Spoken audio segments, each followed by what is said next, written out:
You are sitting on land that was supposed to be yours, not metaphorically, not as some abstract democratic ideal. Literally yours, deeded, surveyed, and waiting, under a promise the United States government made to every citizen who was willing to show up and work it. That promise had a name. It had a legal framework. And then, in the decades after 1862, it was systematically dismantled, redirected, and handed to a handful of railroad corporations, who used it to build the most profitable land monopoly in American history. The ground beneath your feet, the prices you pay to live anywhere near a city, the tax structures that govern every county, all of it traces back to that transfer. This is not a conspiracy theory. This is a land grant. We are talking about named legislation, recorded acreages, published congressional debates, the actual balance sheets of actual corporations.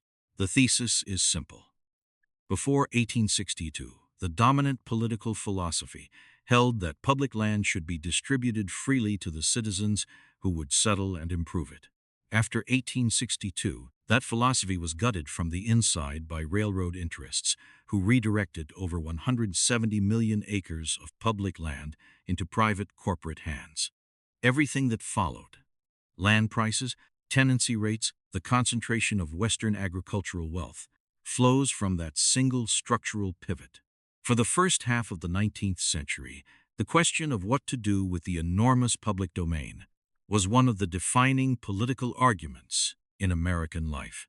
On one side were the land reformers, men like George Henry Evans, who argued that every American citizen had a natural right to a homestead. Evans argued that land monopoly was the root of all wage slavery and that a republic of smallholders was the only true foundation for democratic government.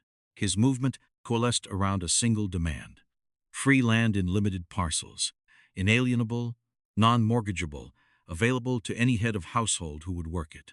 His organization, the National Reform Association, pushed this platform through the 1840s and into the 1850s with real political traction.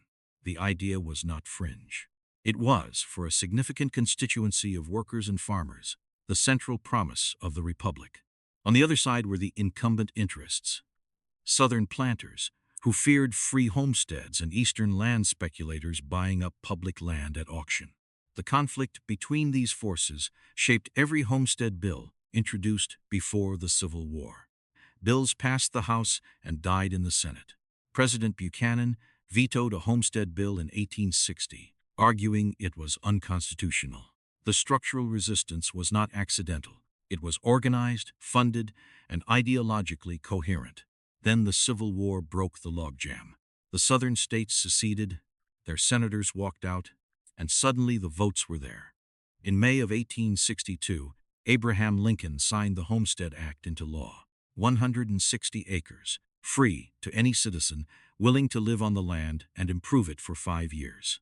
After 5 years of continuous residence, the land was yours. No purchase price, no mortgage. The reformers had won.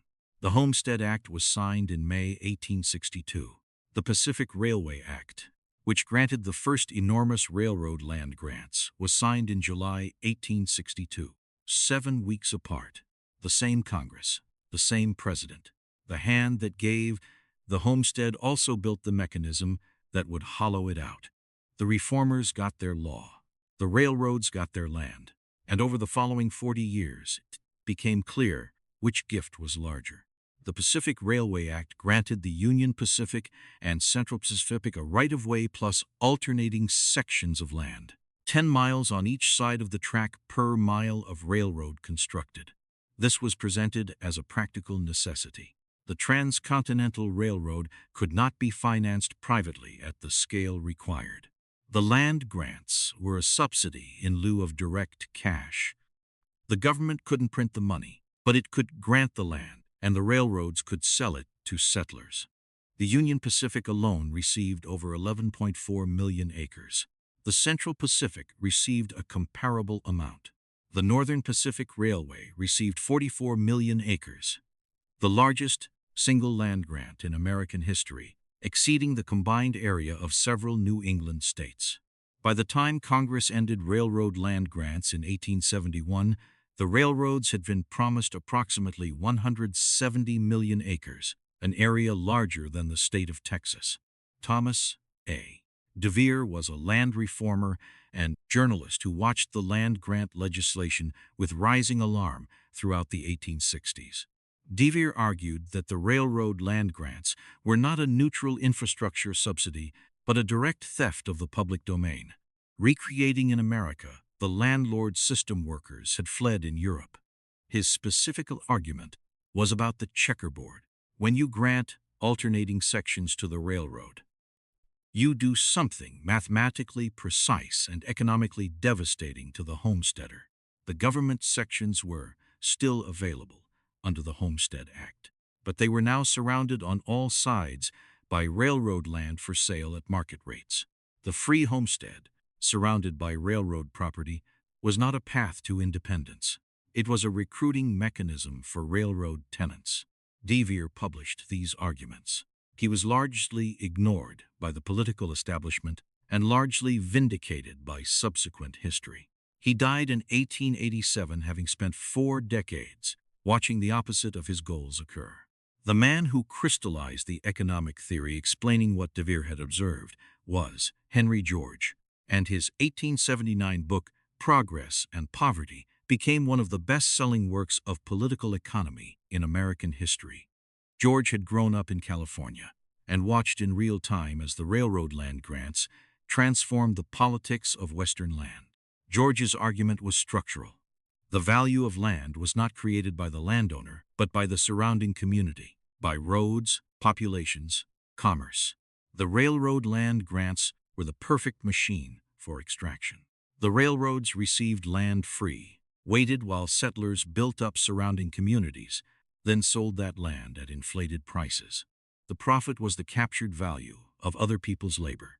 George proposed the single tax, a tax on land values rather than improvements, as the remedy. His ideas attracted millions of readers and inspired reform movements on 3 continents. When Henry George ran for mayor of New York City in 1886, he came in second, beating the Republican candidate, a young Theodore Roosevelt, but losing to the Tammany Hall Democrat. The Democratic Party machine, with significant support from the city's real estate interests, had worked aggressively to suppress his vote. George ran again in 1897 and died of a stroke 4 days before the election. His estate was modest. His books remained in print for a century. When reformers argued the checkered system was pricing homesteaders off government land, a railroad representative replied that railroads were simply recovering the value they had created by building the line. The reformers' response was direct.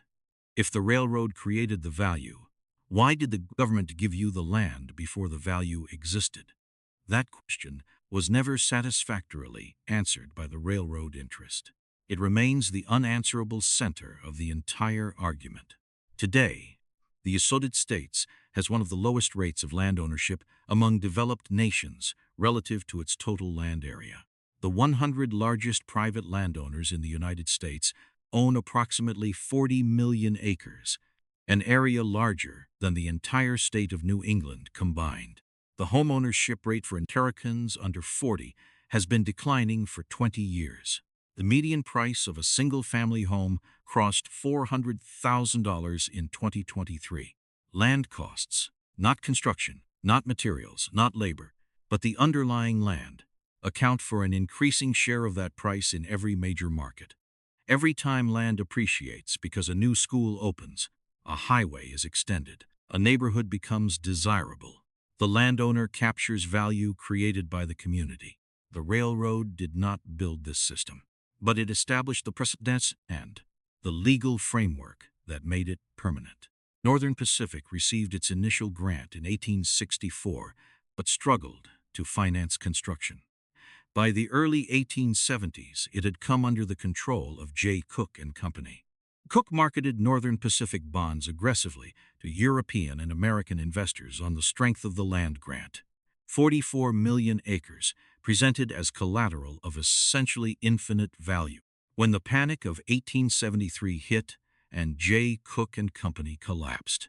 The most spectacular financial failure in American history to that point. It triggered a 5-year depression.